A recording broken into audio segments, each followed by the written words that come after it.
what is love to you? What is that deepest feeling that makes you feel loved or makes you feel that you have so much love to give someone else? I think there are a few things that I recently realized. That one is, I think people confuse what love is and what a relationship is. And that could be even, and I don't mean it by like a man woman relationship, but even in friends, like how you Yeah. said, there are people, the moment it is conditional, I feel like that moment it ceases to be love. Because I think the idea of love can only be unconditional. It can only be um, Hindi में बोलते हैं एक तरफा. प्यार हमेशा एक तरफा होता है. It's your love. It's never, two people can individually love each other. Yeah. But essentially love is it's an inside job. It's how you feel for someone. The moment you have expectations and the moment you want people to do what you want them to be doing, then that's just Business, transactions. transaction.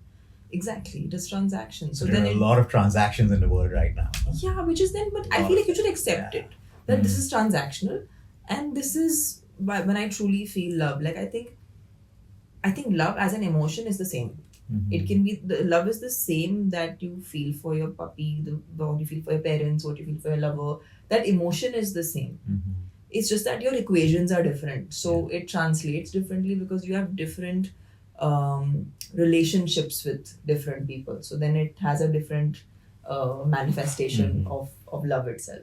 But I feel like for me, I just realized that if I have to love someone, I have to let them free. I don't think you can love by um, projecting your ideas onto that person. You love the person because you love them for who they are.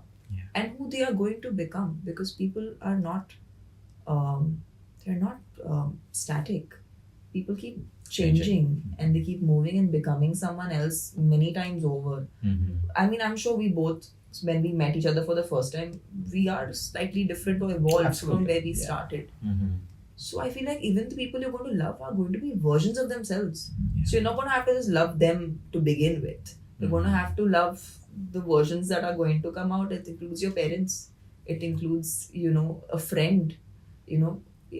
So whoever you choose, and I also don't know if you can choose love. I think some people invoke that emotion in you, and you might pursue it and make it into a relationship or make it into an equation. But I do feel like it is definitely something that makes life beautiful.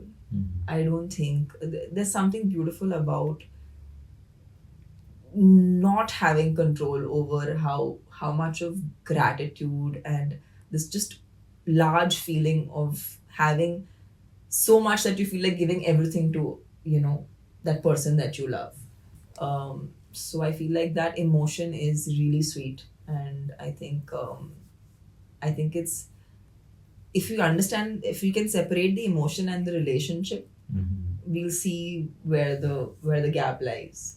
Do you feel there's a connection of even self-esteem, which is how we feel about ourselves? Yeah. Because sometimes if we depend on a partner to make us feel good all the time, Yeah. then when that love ends or that energy changes or it's over, like, you don't know, you feel lost all the time. Of course, you go through the pain of heartache because you're attached. There are so many moments, intimacy, memories. But I think it's very important for humans to learn how to feel good about themselves first. Yeah. And because if you get into a relationship where you don't feel good about yourself and someone has to make, I mean, it's nice in a relationship, we can make one another feel great. That's beautiful. That builds Yeah. more intimacy. Yeah. But do you think self esteem and self confidence plays a huge role? And I want to ask you about you. Yeah. You are so confident everywhere you go. Where does that self confidence and self esteem come from? Were you always that way? Or is it something that you've developed over the years? I think I was a really confident young girl when I was in my teens. In fact, I felt like my confidence took a beating as I started growing older, and I realized that, oh, this is also there, that's also there. Okay. I think there was a reality check, which was a good growing up reality check, that listen, I'm not the end all and I'm not the best, although I would like to be, and I would work towards becoming that. But I think that reality check grounded me, made me more humble, and made me realize that there is so much yet to be achieved and so much yet to understand. But I think when it comes to self esteem and confidence, yes, one needs that before you can get into a relationship. But I do feel it's important to understand we all have certain behavior patterns that are repetitive in relationships.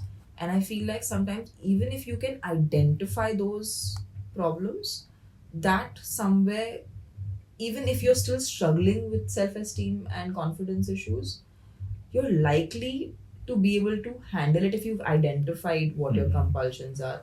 Because that then what you need to do is just take care of those compulsions, not to repeat that same So thing again. awareness of yourself. Awareness, I think, is a. Yeah. I don't think. I'm. This is my personal opinion. I feel like I've always been much more happier when I've been in a relationship versus when I was not in one. I love the feeling of having companionship, of having. It's a wonderful feeling. I definitely think it's something, but it matters who is in that equation with you, who you let in that equation with you, because then you're giving some amount of access and power for that person to influence your day to day life. True. So you choose wisely. Like your parents are not something you can choose. You're born with it. But your partner, your friends, your circle is something you choose. So I think it's very important that you choose these people wisely, and that can be chosen better when you are aware of yourself. So yes, some people can even be a catalyst in your discovery of where your self confidence lies. So I'm not. I also don't believe in that extreme where I'm like, no, first live your life on your own, become like this rock star, and then you know what. Not necessarily. It doesn't happen to everybody. That would be the ideal way for it to happen. But I do feel like a thing that I noticed that has happened in my life, and has I've seen it happen to a lot of other people, is sometimes you're stopping what's good for you from happening just by holding on to the idea of what you think will be good for you. It's like I have this picture of this particular person, and I think this is the kind of person I want to be with. Anything except for this, not acceptable. But human beings are a very different they are very random as a permutation combination. Sometimes what you think you need, you might not actually be what you need. But you have to have a little bit of you can desire for something, just don't expect that outcome to be exactly like how in the shape and form you desired it. You have to just let life also play. Correct. You can't micro control everything, and I feel like today's generation wants to micro control, like how much is happening, how is it happening. I think that little bit of faith in letting things happen to you is also not really looked upon as an actual matter of consequence. Yeah, which is also sometimes going with the flow, because we Yeah. don't know it all. Yeah, you And can't. there are mysterious energies that work in all ways, especially like I love what you said, when you keep your mind open. Yeah. Most people energetically block Block. love out of their life, thinking that this is the only thing I want. And then they get it, but it comes in a different form. Yeah. Like I always have this lady who said, Luke, I used to visualize the husband I want. He should be honest, he should be amazing, he should be, and I don't want anything. But she went on saying, like, he shouldn't be this, he shouldn't be that, and all of that stuff. Yeah. Saying, I got the guy, he was everything I wanted, but he was a wife beater.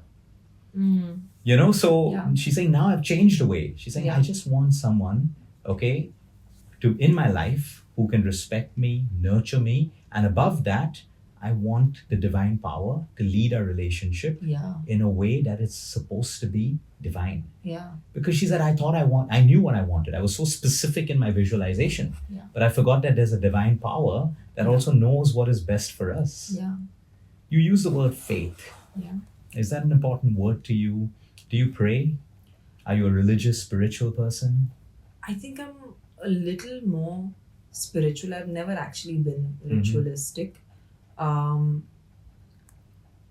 also understand that what we have been not looking in our culture, in the culture that we have, I just feel like we don't completely understand how scientific our culture is. And we undermine the power of this, understanding that people have had from before in our culture.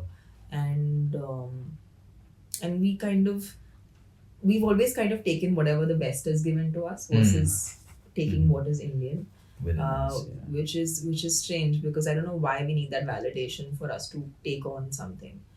So yeah, I think for me, being spiritual has been a very big catalyst in me being able to translate a lot of things that I wanted, and even more. Uh, because what it let happen for me was, um, sometimes what you need is to be able to see what is. Like, okay, this is a vase with yellow flowers. I just sometimes you can't see the most obvious thing in front of you because you're just so overwhelmed by everything around it. So I think what spirituality led me towards is just seeing things for the way they are versus what I wanted to see them as. And most of us are just battling that emotional strife of wanting something to be the way we want it to be versus seeing things for what it just exactly is. And that solves most of your problems. So again, perception, thought, Perception, awareness. yeah. Beautiful.